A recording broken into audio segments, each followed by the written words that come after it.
Gregárias e gregários, bem-vindo a mais um Gregário Podcast.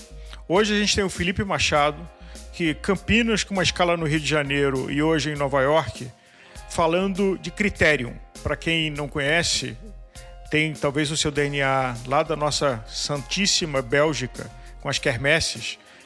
Muita gente com preconceito torce o nariz e fala que é prova de quarteirão, que não tem a menor importância. A ideia aqui é ouvir do Felipe, que inclusive competiu, é um atleta que bate guidão com respeito, sobre a experiência dele em Nova York correndo as provas de Criterium, como os americanos chamam as provas de critério, que basicamente é um circuito fechado em ambiente urbano, uma prova rápida, agressiva, divertidíssima de assistir, boa para o público, boa para o patrocinador, boa para a economia da bicicleta.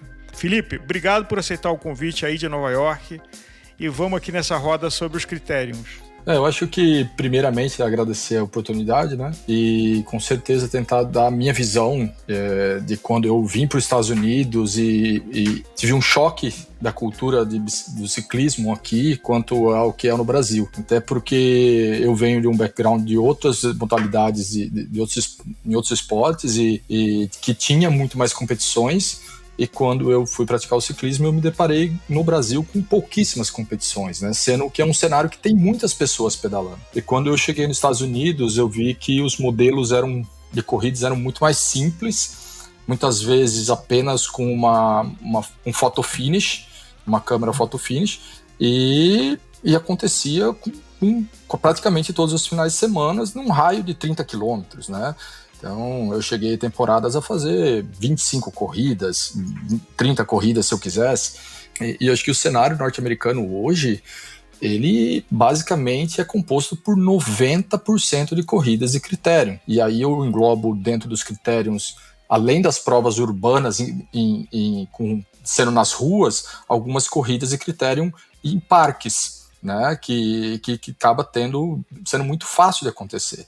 Se pensar em metrópoles, principalmente como Nova York, quando você vê a complexidade de bloquear a rodovia, bloquear grandes parcelas de transporte da cidade, acaba inviabilizando qualquer tipo de competição. E aí é onde que eu vi que a grande mudança as coisas são muito mais simples, com muito menos vamos dizer assim, glamour, né?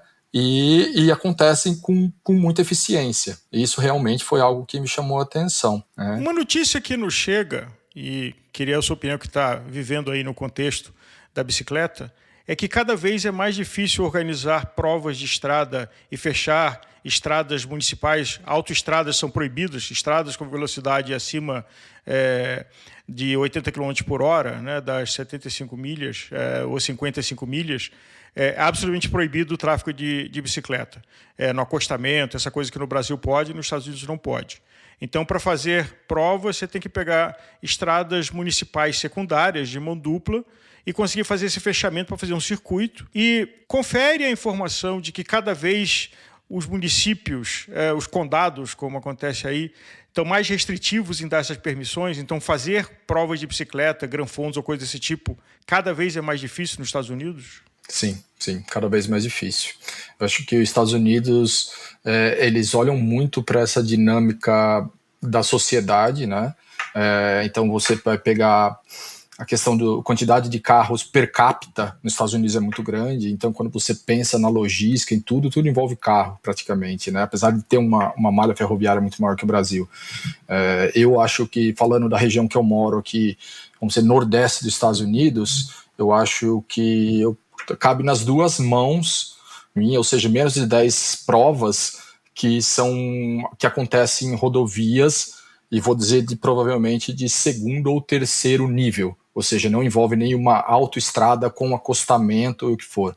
E essas corridas, quando elas acontecem, elas são muito rígidas quanto à segurança dos atletas, ou seja, você passou a faixa dupla do centro da rodovia, você está desclassificado, né? Então você pensa num pelotão, às vezes, de 100, 150 pessoas, para você se movimentar, você acaba sendo muito, muito complexo, né? Você não tem para onde você ir para fazer uma ultrapassagem, você tem que ficar esperando oportunidades muito grandes para isso acontecer. eu acho que o que eu vejo é cada vez menos esse tipo de corridas, e cada vez mais corridas em parques ou em cidades bloqueando provavelmente 3 quarteirões, ou seja, 3, 4 quarteirões, onde esse circuito com 4 curvas, com muito mais, vamos dizer assim, com muito mais audiência acontecer. Isso com certeza, né? Ainda mais, eu vou dizer que depois da pandemia isso ficou muito mais evidente. Provavelmente, se antes existia algumas corridas famosas que conseguiam manter ter uma tendência, uma frequência de ciclistas muito grande, depois da pandemia isso acabou diminuindo, né? Então, porém, nos Estados Unidos, por ser um país também muito grande como o Brasil, tem-se algumas, mas não é muito características da região que eu moro. Você praticava outro esporte e chegou no ciclismo não faz tanto tempo, né? 13 anos praticando ciclismo eu tenho. E hoje, que tipo de carga de horas semanais e que tipo de volume de quilometragem anual você faz? Olha, quando eu cheguei nos Estados Unidos, eu pedalava alguma coisa em torno de 20 horas por semana. Porém, a característica das corridas são muito distintas, né? Então, na minha região, o que a gente faz é uma carga alta de outubro a fevereiro, mais ou menos. Seria a nossa pré-temporada, que é o nosso inverno. Que é inverno de verdade, com frio e neve. Exatamente. Então, não é inverno de 10 graus. De uma forma geral, a gente faz aí, eu diria que de 14 a 20 horas, e vou dizer 80% desse treino é indoor. Às vezes no final de semana, num final de semana que não está, vamos dizer assim, congelante, você vai sair fazer um longão de 4, 5 horas em cima da bike com temperatura de 5 graus Celsius, alguma coisa do tipo, que é realmente desprazeroso, principalmente para nós que estamos vindo de um país tropical, onde você não enfrenta esse tipo de frio. Nossa, é miserável. Eu diria que estar em cima da bike por 6 horas no inverno, fazer 160 quilômetros, 130, é horrível. Fugindo dessa tangência, como é que é quando... porque um dos problemas do inverno é você lidar com o frio, com a neve e principalmente gelo, né? Que muitas vezes você não vê. Como é que é essa situação de você pedalar nessa época e tem gelo que você não vê? Olha, eu diria que é muito perigoso, primeiro, né, que eles chamam de black ice, né, que é o gelo preto seria, né, porque normalmente, numa determinada condição, eu diria que próximo a 0 graus, se não me engano, quando a neve ela dá uma pequena derretida e ao mesmo tempo ela está próximo do congelamento, ela não fica aquela neve fofa, então ela vira gelo rapidamente. E, é a mesma coisa que você colocar uns pneus de sabonete, vamos dizer assim.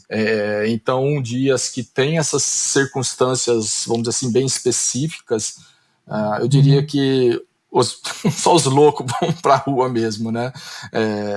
Eu tinha muitos parceiros de time que, abominava treinar indoor.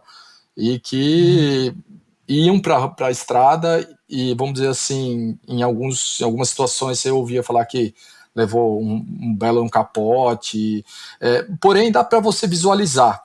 Se o dia está um pouco mais ensolarado, você consegue ver o reflexo de onde está congelado. Mas se é um dia mais nublado, com muito vento, eu diria que já acaba complicando a visibilidade, né? Então isso acaba sendo um pouco mais complicado.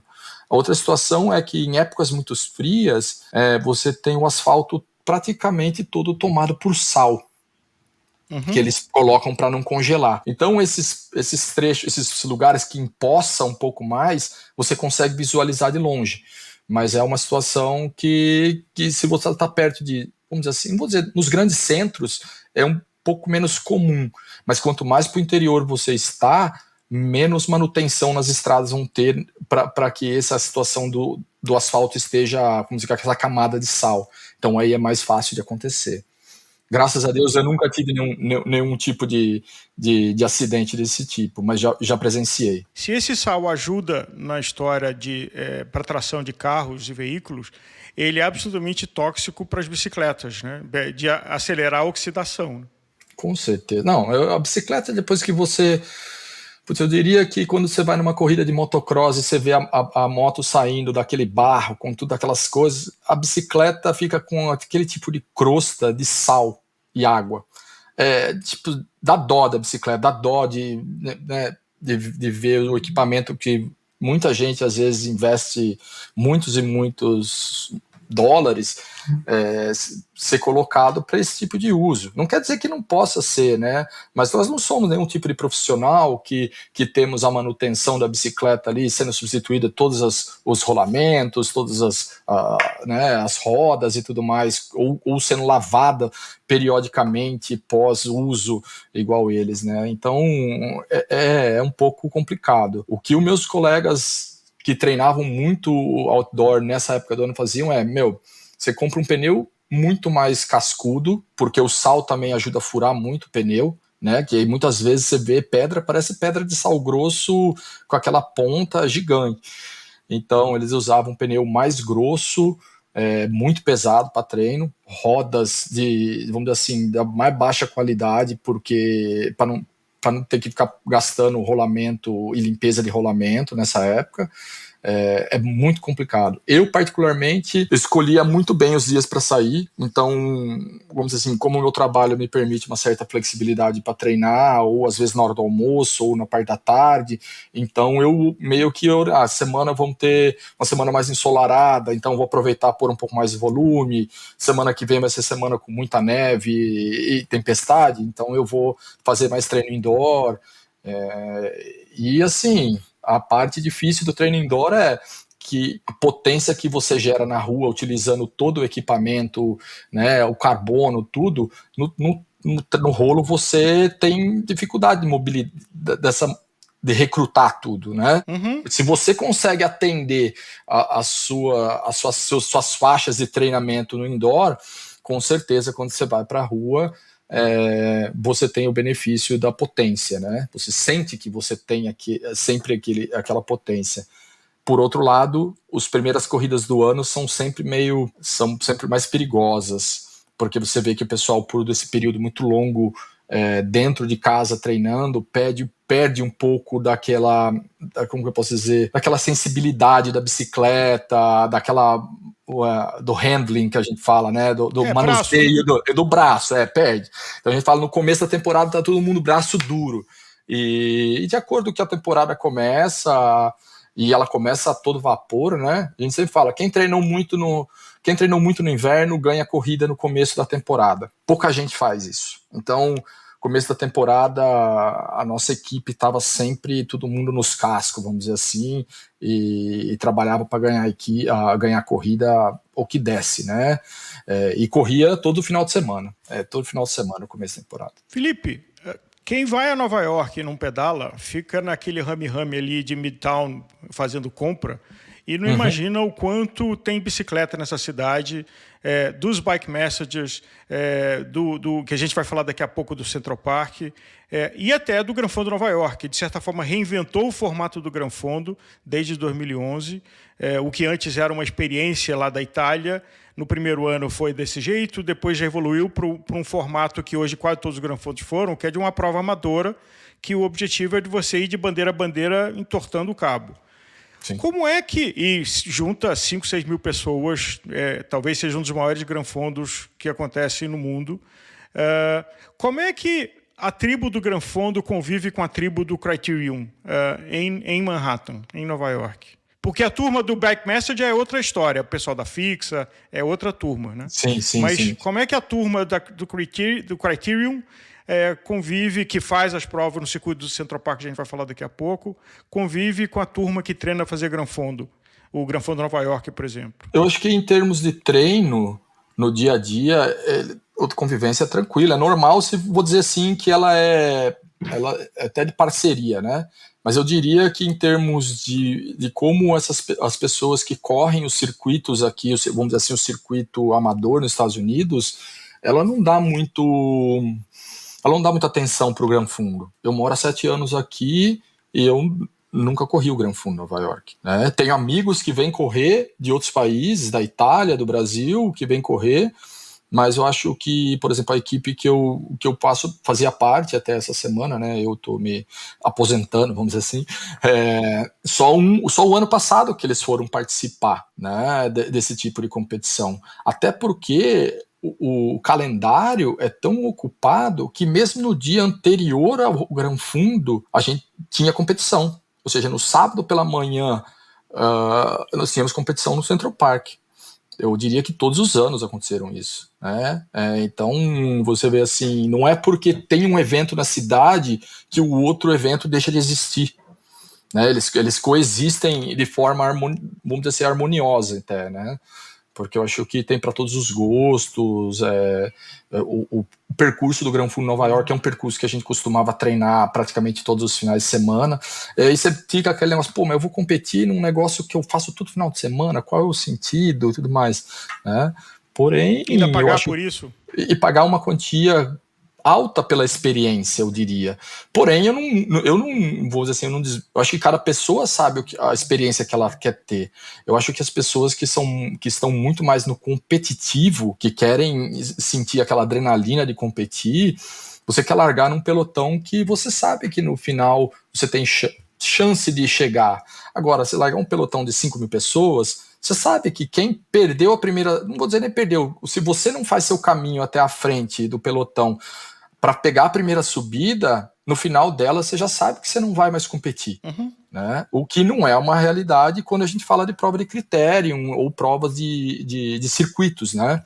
Até porque tem algumas regras específicas, inclusive para furo de pneu e tudo mais, né? Então isso é diferente do que um Gran Fundo. Sobre o percurso, outra coisa que o turista de compra de Nova York não imagina é que o Central Park é um lugar genial para pedalar e que, inclusive, tem a prova de critério. Fala um pouco sobre o percurso, que são mais ou menos 10 quilômetros, né, a volta. Fala desse percurso e fala como é fazer uma prova de critério nesse percurso dentro do Central Park. Normalmente, as provas de critério, né, primeiro falando do percurso em si, o percurso do Central Park ele é um percurso muito dinâmico, com alguns lugares de falso plano, com alguns lugares de descida e tops, de certa forma, até acentuado, né? De onde você vai provavelmente fazer aí 1 minuto e pouco, o pelotão passa 500, 600 watts, é pauleira, principalmente quando a gente fala da corrida nas categorias mais altas, né? De questões técnicas. Normalmente ele acontece ele faz parte de um clube, né? Existe um clube que organiza corridas no Central Park, praticamente 2 corridas por mês. Elas largam normalmente 6 horas da manhã. O Central Park ele tem algumas faixas de rolagem. Então ele tem uma faixa para pedestre e pessoas que estão fazendo jogging, né? Estão correndo. Você tem uma faixa onde ela é de ciclismo, que ela é estreita, mas para o ciclista do dia a dia, e ela tem uma terceira faixa que é para carros. Então, durante o período da corrida, você é permitido utilizar a faixa de ciclismo e a de carro. Se você entrar na faixa de pedestre, você está automaticamente desclassificado.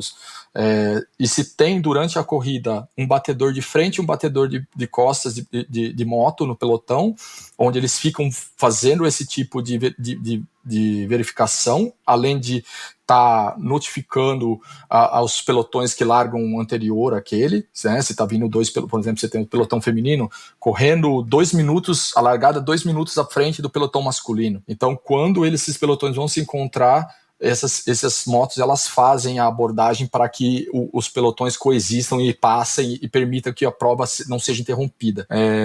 Além disso, você tem a pessoa que faz parte do clube, o ciclista que faz parte do clube, quando ele paga a anuidade dele, ele faz opção de 2 datas onde ele vai trabalhar como fiscal. E aí você vai provavelmente ficar em uma das travessas do Central Park, ou você pode pagar alguém ou algum parente e fazer para você isso. E nessas travessas você fica com um apito para ajudar a travessia de pedestres, né, durante o período da corrida. Então, pela experiência que você tem na bicicleta, você sabe, tá vindo a moto buzinando, você sabe que o pelotão tá perto, então você não permite a passagem de pedestre pela faixa de pedestre naquele momento, você vai segurar, esperar o pelotão passar.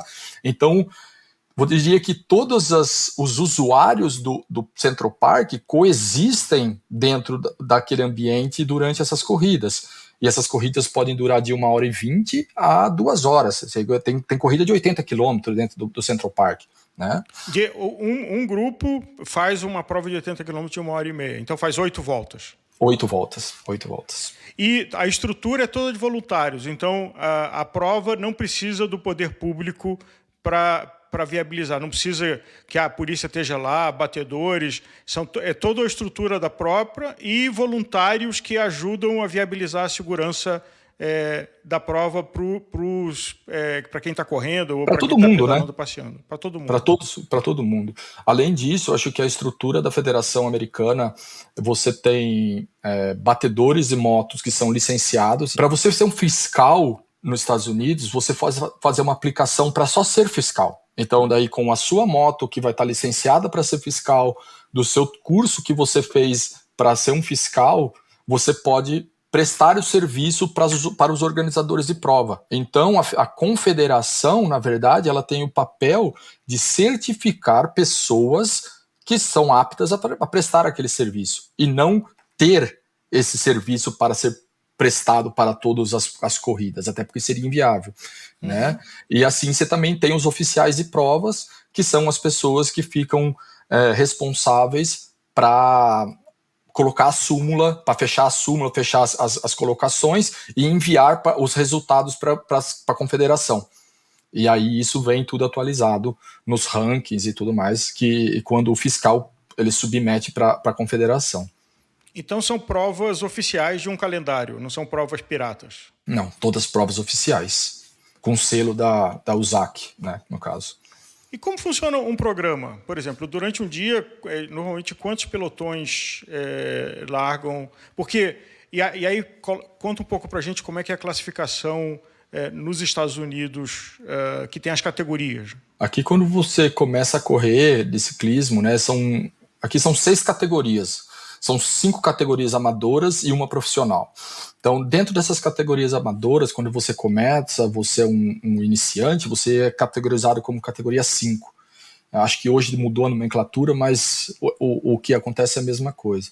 Essa categoria 5, ela tem o propósito de introduzir as pessoas em largadas com vários atletas, de massa que eles falam. Então, durante o ano que você é categoria 5, para você fazer o seu upgrade, né, para subir para uma categoria 4, você tem que completar pelo menos 10 provas de largada de mais de 20 pessoas. Porém, as corridas, de uma certa forma, normalmente vão ter de 50 a 100 pessoas largando numa categoria. Quando você sobe para a categoria 4, para você sair dela e ir para uma 3, para uma 2, para uma 1, aí já segue os mesmos critérios. Eles têm uma tabela onde ele fala uma largada de uma corrida com 100 atletas vão pontuar no ranking os 10 primeiros. Então, o primeiro colocado vai ganhar 10 pontos e assim vai. E você tem que completar uma quantidade de pontos, aí você mesmo aplica a sua solicitação para subir de categoria. Então, no mesmo ano, se você for ganhando corrida, você consegue ir da categoria 4 até a 1. Por mais que seja difícil, porque a competitividade é alta, né? Você consegue isso. E aí, nas corridas, o organizador, ele pode agrupar categorias. Então, ele fala, nessa corrida, eu vou agrupar a categoria 3, 2 e 1. Então, para você que é categoria 3 ganhar do cara que é categoria 1, que é muito mais complicado. E aí é onde entra a questão que você fala, cara, como avulso, eu não vou conseguir pontuar, porque o jogo de equipe, quando a gente fala no pelotão A, assim, que seria 3, 2 e 1, é muito grande. É muito grande. Estamos falando de equipes largando com 8 atletas para um ganhar, né? Então, vamos dizer assim, tem toda a questão das estratégias e tudo mais, que no critério basicamente vai ser a defesa de sempre saiu uma equipe que é sua competidora na fuga, vai ter um cara seu marcando, não tem conversa, e assim vai, e protegendo o sprinter pro final. E o final é loucura, porque são, vamos dizer assim, embaladas de 60 km por hora, com quase 100 caras disputando guidão com guidão. E não tem muito para onde sair, então você tem que ir até o final. E para quem gosta de ciclismo, eu diria que é um prato cheio. E para quem quer saber mais e quer se desenvolver, eu também acho, porque o simples fato de você, num raio de 30 km, 40 km, poder fazer de 20 a 30 provas em um ano, é surreal. Você tem a oportunidade de escolher. Outra coisa é, Você vai sair cedo de casa, vai chegar cedo em casa. Para quem tem família, para quem, vamos dizer assim, eles dizem que o ciclista mais assíduo dos Estados Unidos normalmente são acima de 35 anos, que é os caras que têm maior disciplina, já estão com a vida um pouco mais estruturada e tudo mais. Então, esses caras, querendo ou não, você tem sua esposa, você tem seus filhos. É importante para você conseguir conciliar família e o esporte, né? E isso também acaba sendo muito mais evidente com esse modelo de prova. Até porque numa prova urbana, que se bobear, você vai pedalando e volta pedalando, você sai de casa às 5, 8 horas, você está aí de volta em casa e segue a família. Quando eu cheguei aqui, isso é uma outra realidade. Horário de verão, de junho a agosto, tem corrida durante a semana. As terça-feiras era uma em uma cidade, chamava Rock Lee, e nas quintas-feiras era num aeroporto, desses aeroportos menores, em Nova York. Todo mundo vai. Ou seja, o pessoal sai do serviço 5, 6 horas da tarde, vai pedalando, vai direto pro lugar e corrida. 1 hora larga 2 pelotão de categoria diferente, né? 4 e 5 normalmente, e 1, 2, 3, e 1 hora de corrida, e critério de 1 hora. Então, durante a semana você corria. E o feminino sempre larga separado? O feminino sempre larga. Eu já teve alguns casos que eu vi algumas atletas profissionais largando no pelotão de elite amador, mas normalmente é separado.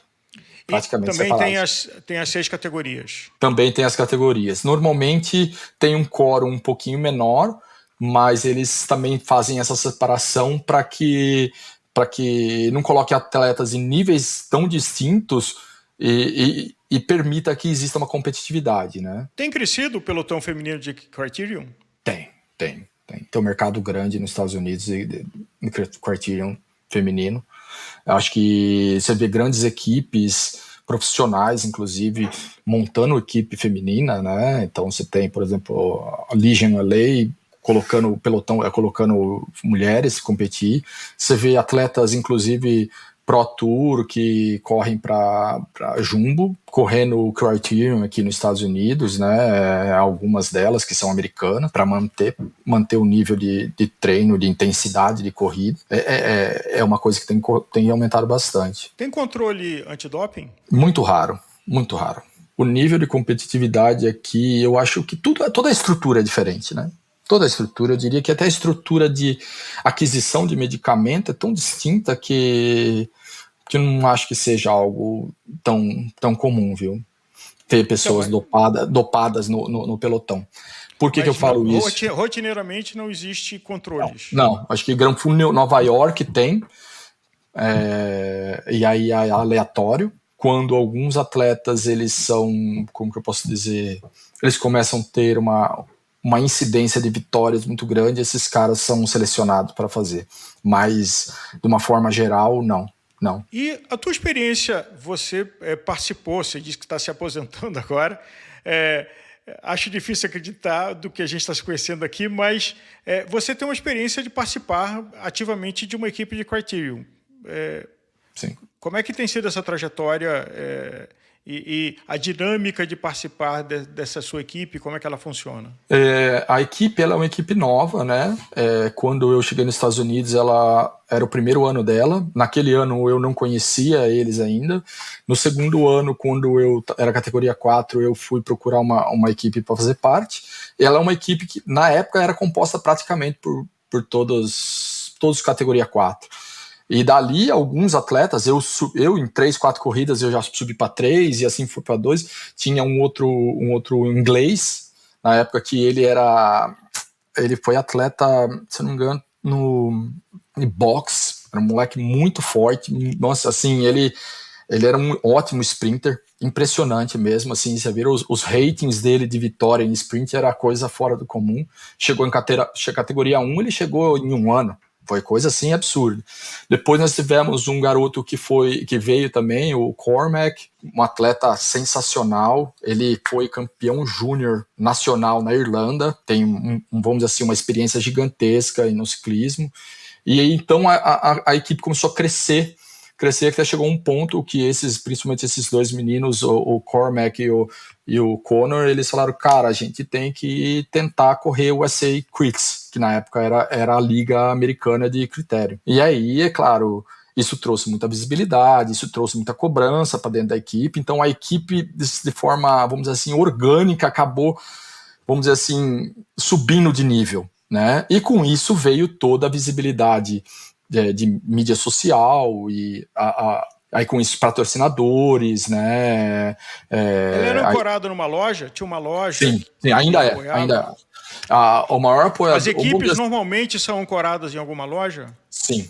Nosso caso era a Strictly Bikes, que é próximo à largada do Gran Fondo Nova York, em Fort Lee. O Nelson, que é o dono, ele é um cara sensacional e de muito network. Então, inclusive em seleção de atletas, assim, muitas vezes ele dava algumas dicas e ele acabava fazendo a conexão entre as partes, né? E, inclusive, dos nossos patrocinadores de bicicleta, equipamento esportivo e tudo mais, sempre foi ele que fez a primeira ponte e nós tínhamos boas pessoas comerciais para, vamos dizer assim, saber utilizar a ponte que ele fez. Então, se você olhar para uma equipe que em 2018 era praticamente formada por categoria 4, hoje praticamente todo mundo categoria 1, e com patrocínio da Oakley, com patrocínio da Cervelo, com patrocínio de G5, eu acho que é o gel, os suplementos que eles estão recebendo, pela Vitória, marca de pneus, né, Pneus Vitória. Então, assim, você vê que para você chegar nesse nível de ter todo esse apoio, você tem que, na verdade, trazer um retorno. E o retorno vem, a Asus é um dos patrocinadores, talvez o principal, né, junto com a Cervelo. Então, assim, como que você traz o retorno? É dentro de um cenário de ciclismo, no caso do Nordeste dos Estados Unidos, você ter as suas marcas presentes. E a equipe faz isso melhor do que ninguém. Eu sempre acho que tudo aquilo que você faz de uma forma pequena, você entrega melhor, né? Porque você está dentro de um micro-universo.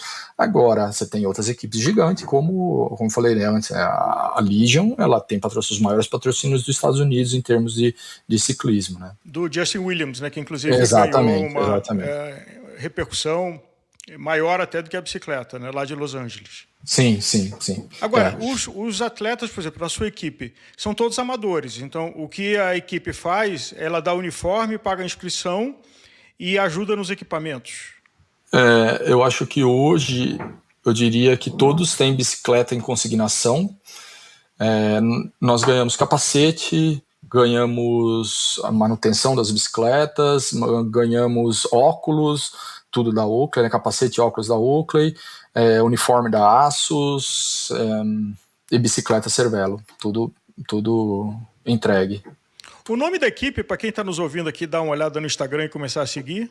Good Guys Racing. Isso é uma outra questão, né? Nós nunca aceitamos mudar o nome da equipe para um sponsor name, né? Como algumas equipes de Nova York faziam. Porque a hora que o sponsor resolvia mudar, a equipe perdia um pouco da identidade. Isso, então, foi desde o começo, nós não vamos aceitar mudar o nome. Nós colocamos o principal sponsor, mas não tiramos o nosso nome da camiseta, nunca. Você está no ciclismo há quase 15 anos e nos Estados Unidos há quanto tempo? Há 7 anos. Então vamos dizer que metade da sua carreira foi Brasil, metade da sua carreira Estados Unidos. Sim. O ambiente de provas no Brasil versus o ambiente de criteriums nos Estados Unidos. O que cada um desses dois fez para você como ciclista?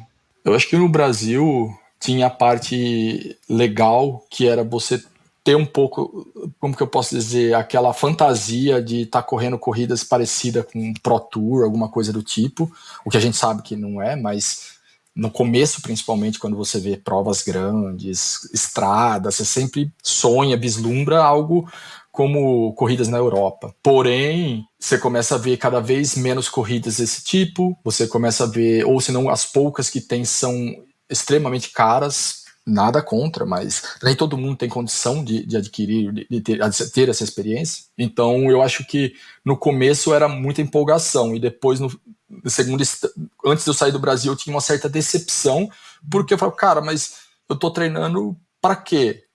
Eu quero ir nas corridas com meus amigos, eu quero, né, fazer parte de uma equipe amadora. Então, isso você vê que é muito mais difícil de acontecer.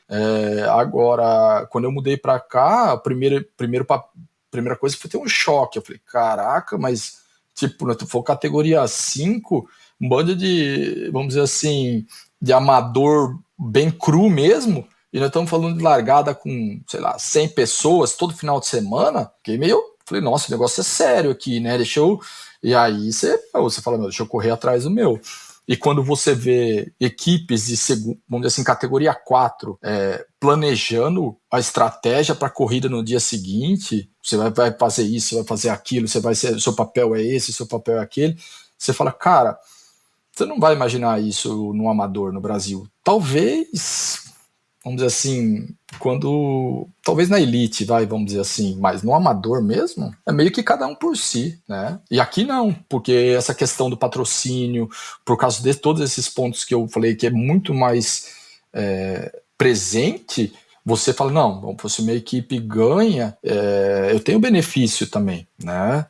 O problema que você vai ter nas categorias mais baixas é que a equipe precisa trazer mais atletas para um momento ser o seu de ser o capitão, vamos dizer assim, né? Porque isso acaba acontecendo. Então nós chegamos a ter um ponto que a equipe, sei lá, tinha 30 pessoas, né? Naquele momento a gente tinha, a bicicleta era preço de custo, comprava preço de nota, mas que seja, você vai comprar uma bicicleta de, sei lá, de $10 mil por 3 mil, você fala, cara, é muito vantajoso, entendeu?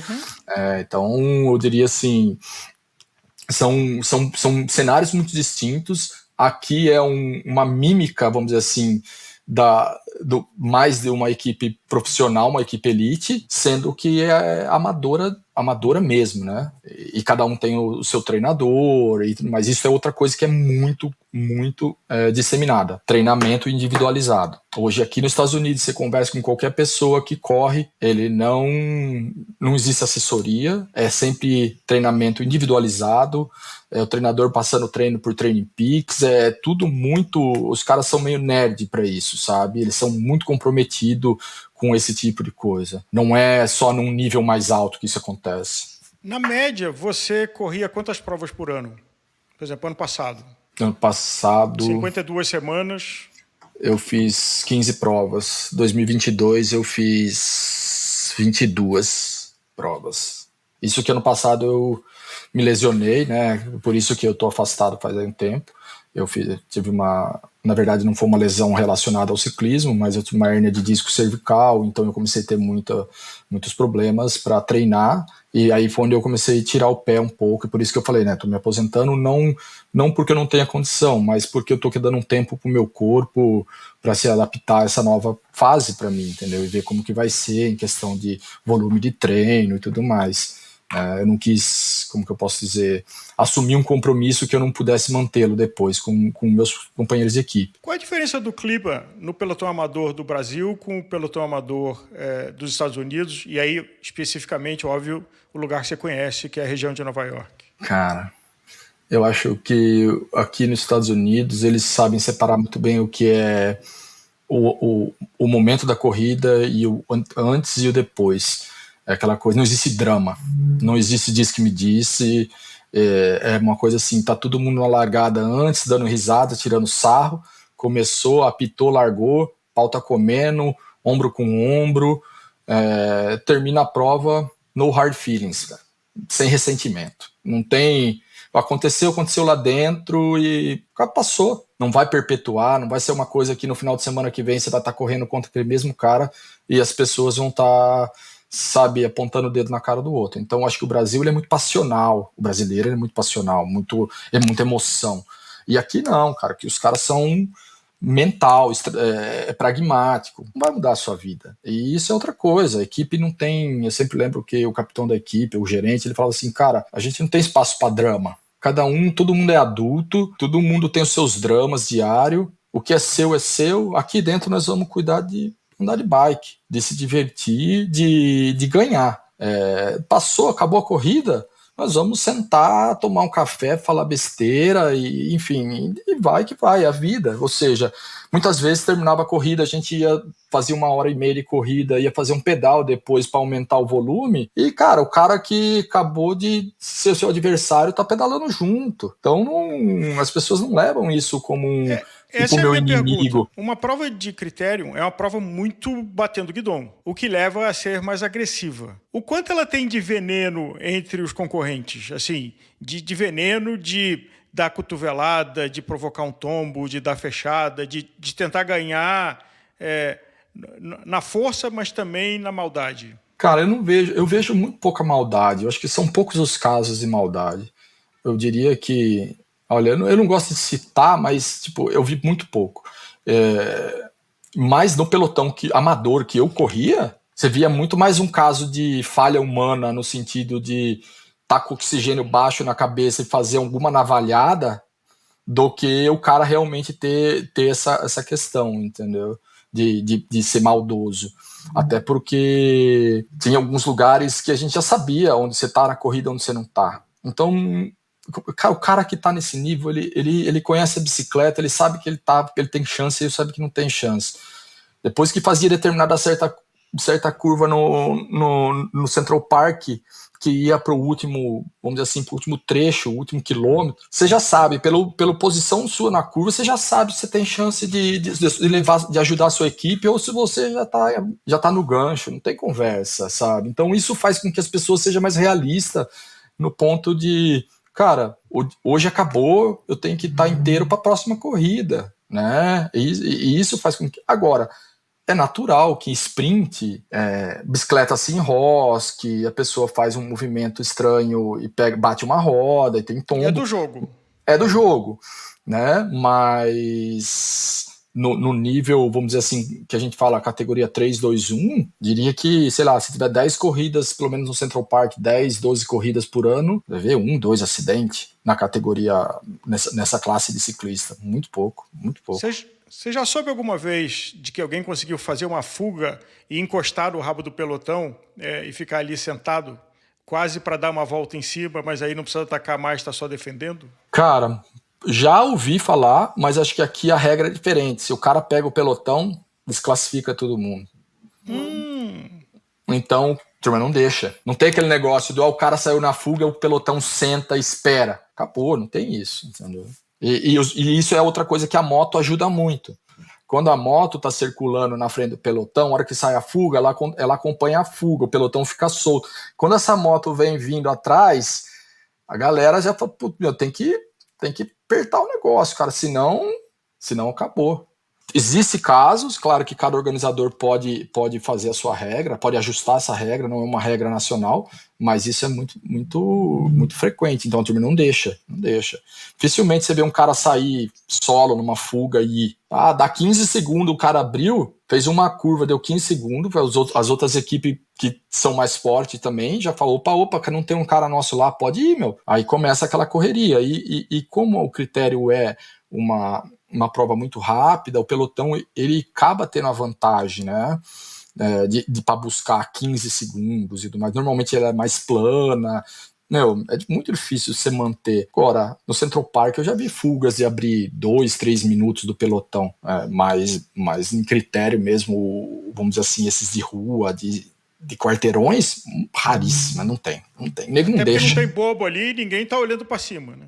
Não, ninguém não deixa. O cara saiu na fuga, a primeira curva que tem, antes da curva já tem 2, 3 de outras equipes pulando na frente para segurar o momento da velocidade na curva e sair muito forte da curva, né?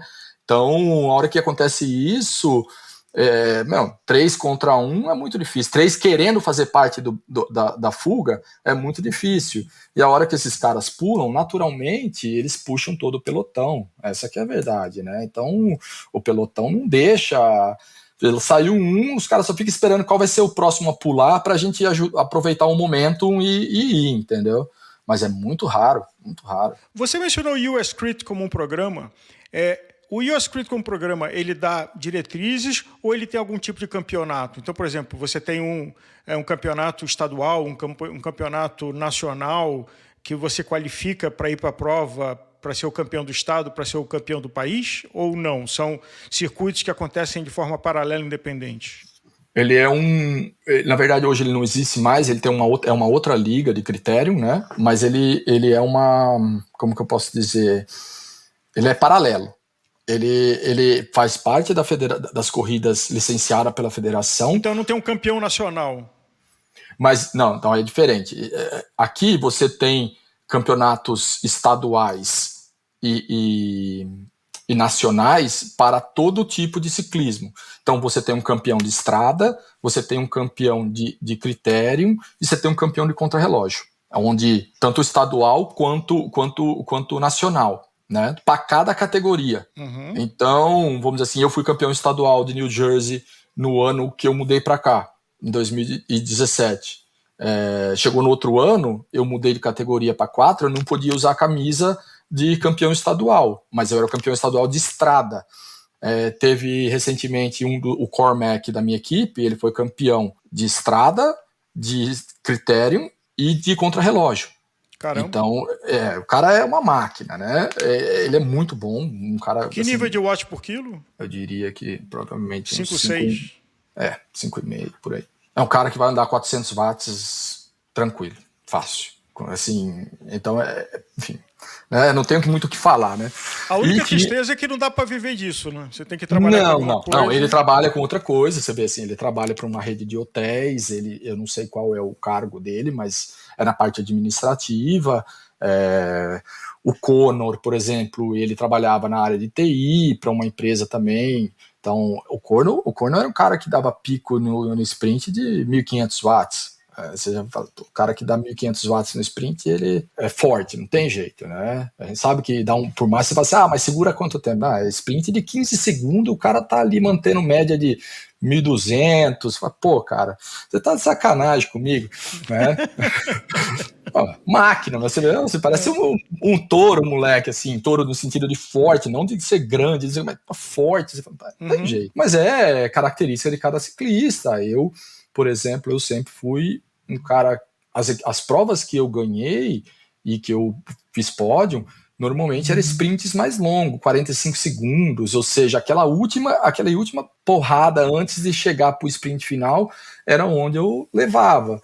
É um sprint mais longo, mas eu não conseguiria sustentar mesmo um tempo mais curto, uma potência tão alta. Mas é característica de cada ciclista. Então, você tem essa diversidade, né?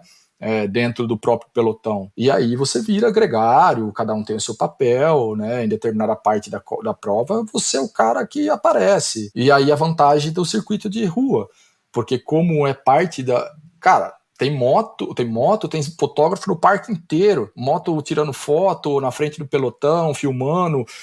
Então, por mais que você às vezes você seja um coadjuvante, ainda assim você tem o seu espaço de mídia, você ainda tem, vamos dizer assim, o prazer de achar que você faz parte de algo, entendeu? Felipe, você está no gancho, pelo menos agora. Como está sendo a falta de adrenalina dessa diversão? Difícil, hein? Eu falo que minha esposa tem dia... Ela sempre via, né? Assim, eu ficava um tempo meio machucado, ou não estava conseguindo fazer o volume que eu precisava, e começava a não performar do jeito que eu gostaria, eu ficava de mau humor e tudo mais. Ela falava, cara, vai pedalar, pelo amor de Deus, sai de casa. Sai de casa, que eu não aguento mais ser aqui dentro de casa. Aí, agora tá sendo difícil, apesar que eu tô numa outra situação de vida, enfim, né, meus filhos nasceram antes da pandemia, então, assim, você aprende também a equalizar a sua vida, mas com certeza a competição sempre teve no meu DNA, difícil para mim, não tá em forma, não ter, como que eu posso dizer, os meus números em dia. O meu treinador é um cara sensacional, Ulisses, né? Ele fala, pô, Felipe, calma, você vai passar, daqui a pouco você volta muito rápido, não sei o quê. Falo, cara, mas dessa vez é diferente, porque é muito tempo parado. Não, pode ficar tranquilo. Enfim, né? Você aprende, mas é muita ansiedade. A ponto de você vai fazer treino em rolo, agora que eu voltei a pedalar no rolo, pô, coloca a corrida na TV para assistir durante o treino. A hora que vai pro sprint, cara, meu coração bate como se eu estivesse sprintando no pelotão. Eu falei, cara, tá de sacanagem. Pô, isso não é normal, não, cara, não é possível. Então você tem essa visão, você se visualiza dentro daquele bloco, né? Parece um enxame de abelha, você escuta só aquele barulho de roda de carbono, aquela loucura. Mas você tem aquele efeito de, como que eles chamam de wind tunnel, né? Que é tipo, você tá ali, eu falo, pô, mas não é muito perigoso. Porque você tá tão acostumado a fazer isso, e naquela velocidade, com aquelas pessoas, que você tem uma confiança que você tá no caminho certo, na roda certa, né? Então eu diria que é muito mais experiência de você estar vivendo isso, fazendo isso com frequência, do que em si algo que o cara nasceu para isso. Não. Aquilo ali é dedicação. E os caras que fazem aquilo, cara, nenhum deles está ganhando dinheiro para isso. Nenhum deles está ganhando dinheiro para isso, aqui no amador. Então, o cara faz porque gosta, o cara faz porque gosta dessa adrenalina, dessa competitividade, né? Eu acho que é um ambiente que faz você se dedicar mais aos treinos, ser mais disciplinado com algumas coisas. E, ao mesmo tempo, ao contrário de uma prova de estrada, que se você não aguentou o ritmo, você não está largado as traças no meio da estrada e tudo mais. Você está num ambiente que você se sente seguro. Você está dentro de um circuito, né? Então, eu acho que esse é um papel importante também. Né? As pessoas não vão tirar sarro de você por causa que você está largando a prova, às vezes você afogou. Pelo contrário, já vi situações de pessoa afogada e o cara falava, a torcida do lado de fora da grade falando, vai, falta pouco, falta só 15 segundos atrás. Tá? Então você fala assim, cara, você tem essa interação com o externo também, né? Além você falou em grade, o percurso é todo gradeado ou só a chegada? Em alguns casos. No Central Park, nem a chegada. Por exemplo, o Harlem Skyscraper, que é uma prova no Harlem, que acontece em volta de uma praça. Eu acho que essa praça deve ter provavelmente admissão de 2 quarteirões por 2 quarteirões, então seria um quadrado. Ela tem um dos lados dela que ela tem, porque é rua compartilhada. Então, tipo, era uma avenida muito larga, eles deixam só meia avenida para corrida e o restante para os carros, né? E ela acontece. E ela acho que teve uma vez que eu fui, teve um acidente, mas não foi um acidente assim de empelotar muito a bicicleta, foi mais uma falha do cara, né? Escorregou a roda, entrou na curva muito quente, a roda foi, e aí você sai aquelas derrapagens, que é feio, mas ainda não é das piores, né? Ainda não é dos piores tipos de acidente, né? Quando você vê pessoa quebrando clavícula, essas coisas que ninguém gosta de ver. Mas do ciclismo é um tipo de acidente muito comum. Felipe, muito obrigado pelo teu tempo, por estar dividindo a tua experiência. Parabéns pelo atleta que você é. Essa transição aí do gancho, você vai achar um outro jeito de estar de volta de alguma forma. E a ideia nossa aqui inclusive você que está nos ouvindo, pensa aí na sua cidade, com um grupo de pessoas, o quão é viável fazer esse tipo de formato que a gente está falando nesse programa e o quanto isso pode ajudar todo mundo.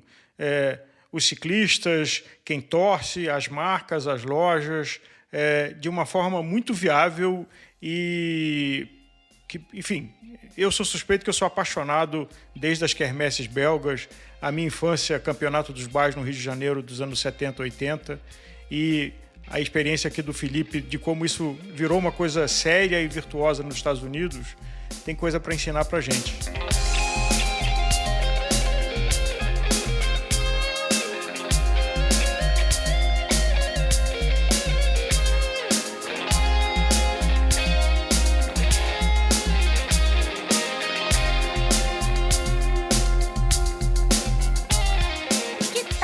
Pôster com a arte desse episódio. As ilustrações do Hudson Malta podem decorar sua casa. Entre em contato com a gente e saiba mais.